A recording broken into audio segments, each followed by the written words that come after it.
By the way, hari Minggu kemana aja nih, Fir? Tadi on air juga ya, jam 11 ya? Stay di sini yang pastinya. Puas banget ketawanya. Abdi Negara, ya kan? Ya nggak itu kamu ya di film. Biasanya kan kalau misalnya cewek-cewek hari Minggu itu kan sukanya treatment gitu. Iya sih bener, treatment. Saya treatment di sini duduk sambil di make up, tajam lagi. But anyway, hari ini, hari Minggu ini, tadi kan Deva ngomongin kalau cewek-cewek dan segala macam ada treatment. Kali ini kita akan membahas all about Choco. A.K.A. Chocola. Chocola, maksudnya gitu. Tadi mau nanya. Coklat. Iya. Oh, coklat. Tapi itu dulu, nanti dulu maksudnya. Kita tahan dulu ya. Nanti, tapi sekarang ada cerita dari Zivanna Letisha yang kemarin mengikuti acara sosial untuk kaum disabilitas. Yes, dan di acara tersebut juga diluncurkan buku yang bertemakan hal yang sama. Sebagai seorang public figure, tentunya banyak sekali kegiatan yang dilakukan. Seperti halnya Zivanna Letisha, mantan Putri Indonesia tahun 2008 yang kini disibukkan dengan berbagai kegiatan sosial. Dan berikut kepada tim Entertainment News, Zivanna akan menceritakan tentang kegiatan sosialnya. Hari ini tanggal 22 Maret baru saja dilakukan launching buku judulnya Jika Aku Mereka. Jadi ini adalah satu buku kumpulan cerita-cerita dari para penyandang cacat atau disabilitas.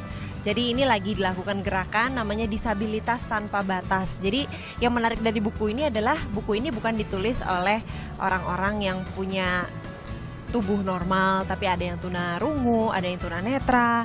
Mereka juga membagikan kisah mereka gitu. Jadi ini adalah salah satu aksi sosial juga yang dilakukan supaya penulis ini semakin banyak dari berbagai kalangan, dan yang paling penting untuk meningkatkan kepedulian kita terhadap saudara-saudara kita yang mengalami disabilitas tersebut.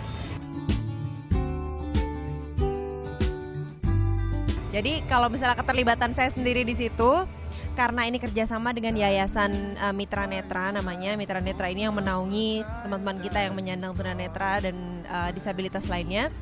Kita membuat seperti saya contohnya, saya menyumbang isi buku saya untuk dibuat audiobook. Jadi akan dibikin bentuknya CD supaya teman-teman yang mengalami ketidakmampuan untuk membaca secara normal bisa juga mendengarkan buku yang saya tulis, dan juga ada sekitar 30 teman-teman penulis lainnya yang menyumbangkan bukunya untuk dibuat CD tersebut dan akan ditaruh di perpustakaan yayasan itu nantinya.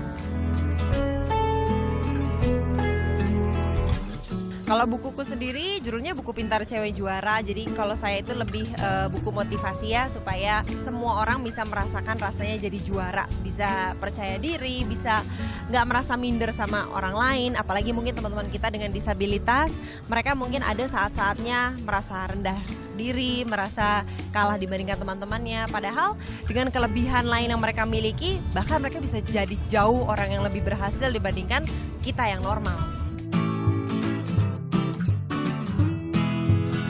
Kalau perlakuan sebetulnya, kalau tadi yang saya sempat ngobrol-ngobrol juga dengan beberapa orang yang memang tidak memiliki kemampuan normal seperti kita. Dan salah satu keluhan mereka adalah sekarang ini sudah ada beberapa universitas yang tidak lagi menerima orang-orang dengan penyandang cacat gitu. Universitas, lalu ada juga mereka sulit untuk mencari lapangan pekerjaan, mereka sulit untuk sekolah, mereka sulit belajar, mereka sulit membaca. Jadi sepertinya semuanya dipersulit untuk mereka gitu. Jadi salah satu tujuan gerakan ini adalah untuk mempermudah akses mereka untuk belajar. Karena sebenarnya kalau dipikir-pikir, kita dan mereka tuh sama aja gitu. Walaupun mereka tidak bisa melihat, kita bisa melihat. Tapi kita berdua mungkin punya cita-cita yang sama-sama besar, punya mimpi yang sama-sama besar. Bahkan dia harus berusaha 2-3 kali lipat lebih besar supaya bisa mendapatkan impiannya gitu. Saya juga punya teman yang karena tadinya dia normal, tapi karena kecelakaan dia terpaksa nggak bisa jalan lagi dan sempat buta sesaat juga. Dia merasa sempat ada di titik terendah dalam hidupnya, sempat merasa sangat down gitu, dan di saat itu dia harus ingat, atau kita semua juga harus ingat bahwa Tuhan itu menciptakan segala sesuatunya secara adil. Nggak ada istilah satu orang lebih baik dari orang yang lain. Pasti orang yang satu lebih baik di bidang yang lain dibandingkan yang lain. Yang ada hanya itu. Yang harus kita lakukan adalah kita menemukan kelebihan kita dan menutupi kekurangan kita dengan kelebihan itu. Harapannya sih mungkin ada semakin banyak lembaga, semakin banyak volunteer atau relawan yang mau meluangkan waktunya untuk apa ya, merangkul mereka gitu supaya mereka bisa ada pekerjaannya, mereka bisa belajar dengan baik, mereka tetap bisa berkembang dengan keterbatasan yang ada gitu. Jangan sampai membuat keterbatasan mereka itu jadi sesuatu hambatan.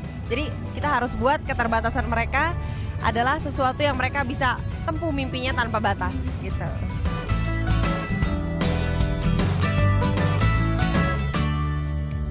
Wow, itu dia tadi Zizi ya, salah satu teman kita yang begitu concern terhadap para penyandang disabilitas. Dengan meluncurkan satu buku dengan tema yang sama juga luar biasa. Bener banget. Dan saya setuju banget nih sama Zizi bahwa setiap orang kan dikasih kelebihan dan kekurangan.